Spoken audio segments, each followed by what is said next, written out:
Pozdravljeni, hvala, ker ste se pridružili temu pogovoru. Lep pozdrav. Kako komentirate kazen, ki vam je bila izrečena zaradi besed, s katerimi naj bi užalili Urško Klakočar Zupančič? To moje videnje je pač tako, da čutim nek politični pritisk, ne zdaj toliko na mene direktno, ampak na policijo. Ne?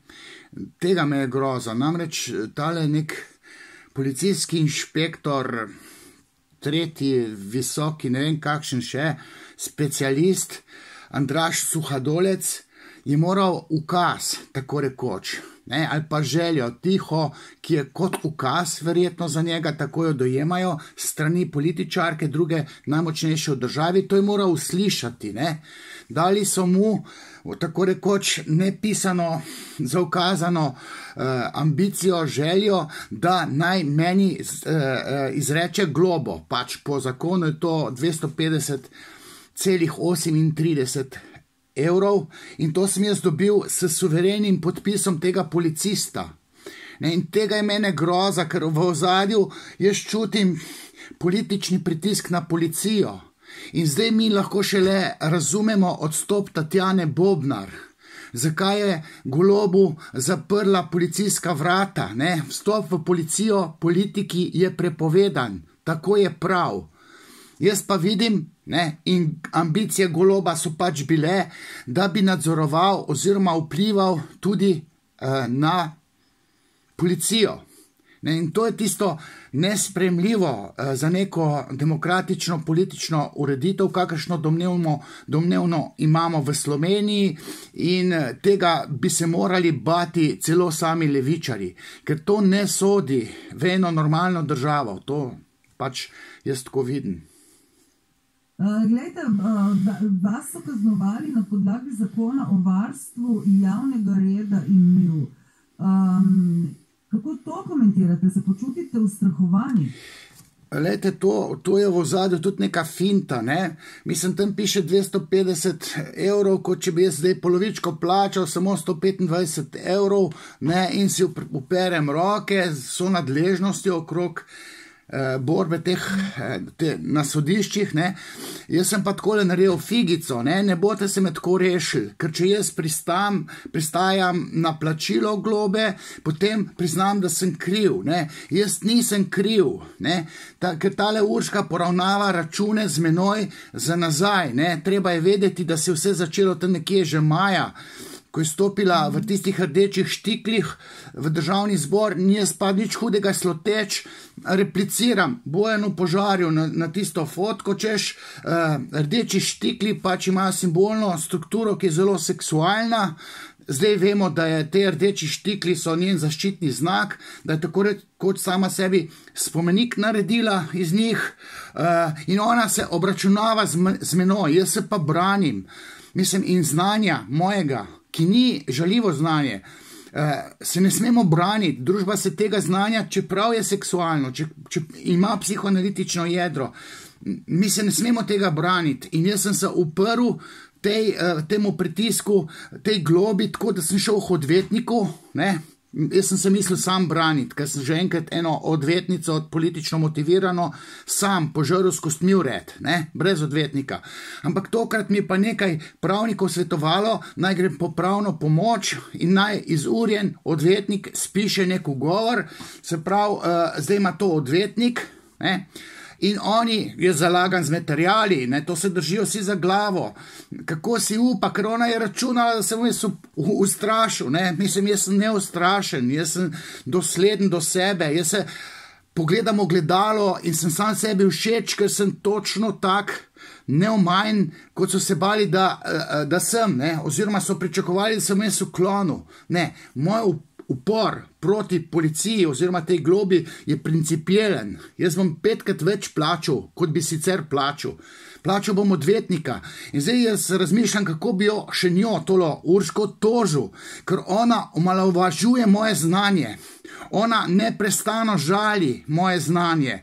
Zato, da jaz imam to znanje, sem se odrekel doktoratu, ker politični agitatorji so tudi v izobraževalnem sistemu, jaz nisem smel doktorirati, odrekel sem se akademsko v naslovu zato, da svobodno mislim. In tale Urška misli, da mi bo zdaj zaprla usta.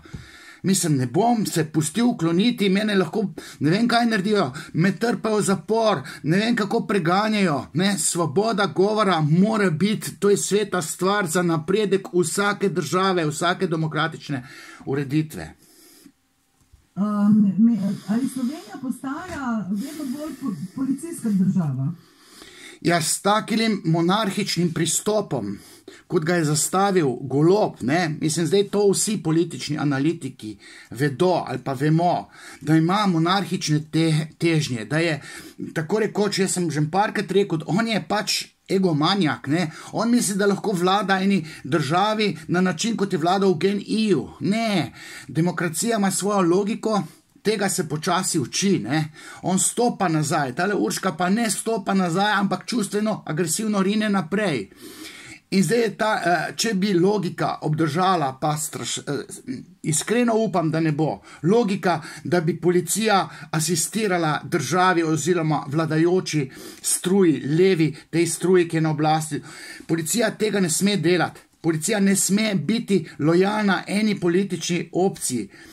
Golob je imel te tendence in če gremo analizirati za nazaj, kako je pritiskal na Tatjano Bobnar, kako je naslavljal apele, kaj je treba vse počistiti tam v njegovem koncu, tam v Gorici, ne, to je vse dokumentirano, kako si on želi. Nekaj je, če se nek politik nekaj želi, nekaj pa ne sodi, ne, njegova želja ne sodi v demokratični trenutek, to sodi v totalitarne režime. To so ponovadi absolutistični režimi, ki so preteklost. Mogoče, kje po svetu še imajo tudi v tej navidezni demokraciji kakšnega absolutista, monarha na oblasti, samovšečnega. Ampak mi v Sloveniji tega ne smemo dovoliti, ampak ne to, da desnica ne sme tega dovoliti. Levičari tega ne smejo dovoliti. Ne, to je, rekel, najbolj zastrašljivo, kako sta se ravno dva, mislim pa na Goloba in Urško Klakočar Zupančič, mogoče ne toliko Natašo Pirc Musar, sta, vsak človek ima te ambicije, ne, sta želela na nek absolutističen, agresiven način sebi podrediti policijo in ta zbegana policija, ne, kot inštitucija, nekateri policisti na visokih položajih še ubogajo ta tihi apel, da je treba nekaj političnega ukrepati. Ne. Na udaru smo pa, ne vem, kritični misleci, kar je največja groza, ne samo politični nasprotniki, ampak tisti, ki kritično mislimo z neko trezno pametjo, v ozadju imamo pa teoretske ali pa znanstveno-teoretske koncepte, ki se jih označuje za sovražni govor, ne, in tega je mene groza. Kaj je za vas svoboda govora? Kaj je svoboda govora v neki demokratični družbi in kaj recimo je svoboda govora v neki nedemokratični družbi, recimo, če bi dali zdaj za primer neko mogoče Kitajsko, ne Severno Korejo, to bi bilo preveč, ne, recimo. Človek je po ustroju duševnega aparata narejen tako, skalibrirana njegova živalska podstat v psihi, ta onojevski, agresivni ali pa tanatični del duševnosti, da obvladuje vse, ne, da zatira drugače misleče. Ne. In določeni režimi to dovoljujejo. Je sistem potihem tako narejen, da nek absolutist tudi v navidez demokratični državi sebi prikroji politični sistem tako, da lahko nemoteno vlada, obvladuje drugače misleče tako, da jih izriva na margino, da jih sankcionira, ne, ampak zrela demokracija tega ne dopušča. Svoboda govora je sveta stvar. Mislim, kaj se pa nam dogaja? Jaz sem rekel, ne da jaz to mislim o sebi. Meni drugi govorijo, da sem izredno predan razsodni moči. Vsekam po levih, po desnih, po sredinskih, sem tako rekoč brez dlake na jeziku in imam neko testosteronsko moč. Zapisan sem svobodi govora. Pa še ve se, da sem pač strboval, da imam srce na levi da pišem z desno zaradi psihoanalize, sem konzervativen, nerazsodno moč imam pa na sredi.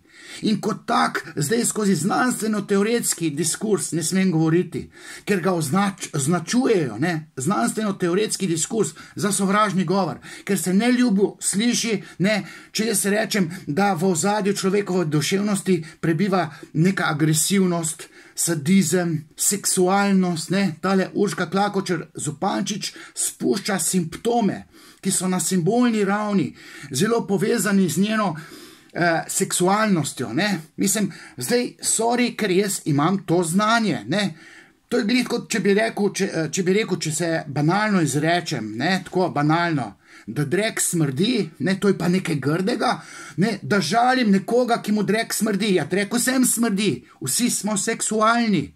Vsaka ženska je seksualna, tudi lezbika, sam so spolno usmerjene. Tale Urška Klakočar Zupančič pa pač spušča neke simbole pa simptome na nebrzdan način in se ne drži poslovnega bontona, ki si ga nisem jaz zmislil. Potem jaz celo mislim, ker naj bo zelo hiperseksualna, ker to gre feministkam zelo na živce. Jaz sem pa antifeminist, ker trdim, da mora ženska ohranjati to ženskost. Ampak tale ženskost pri tej Urški je pa nebrzdana, pa čustev ne brzda, postaja agresivna, mislim, kot slon med porcelanom deluje. Zdaj pa jaz ne upam niti metafore več uporabljati, ker si mi rekel v tem spornem 784. faktorju 20. oktobra sem rekel, da se obnaša, kako naj rečem, kot podivjana kobila, ki jo noben jezdec ne more osedlati. Zakaj sem peljal kobilo? Zato, ker ima rada konje, ker jaha. Nisem rekel, da je slonica oziroma slon med porcelanom. Ona je politično nebontonizirana in nekdo to more reči. In zdaj, če sem pa to jaz in če je to svoboda govora, domnevno, če smo zapisani svobodi govora, potem mora to vzdržati. Nobena policija mi ne more do živega, niti noben strateški svet, v katerem so inštalirani samo levi hlapci, z Niko Kovač na celu, pa potem Petrovcem, Marko Milosavljevičem, Barbaro Rajgl, ne vem kdo so, samo levičari so tam v strateškem svetu, za preprečevanje drugače mislečim, da bi se svobodno izražali. To ne vodi nikamor. Sovražni govor pa je, če nekomu groziš, če ga zmerjaš, ti si drek. To pa bi bil sovražni govor, ne pa da jaz razlagam teorijo, ki je konsistentna, ki ima jedro, v ozadju psihoanalitične koncepte, men pa reče, da sovražno govorim. Sovražni govor je čisto nekaj drugega, to je grožnja, poziv k pretepu, k nasilju, k linču. Jaz ne delam nič takega in se strinjam, da sovražni govor naj bo sankcioniran, ampak ne teoretski diskurs. Mogoče toliko. Hvala lepa, gospod Vodeb, za te odgovore. Prosim. Ok, hvala lepa.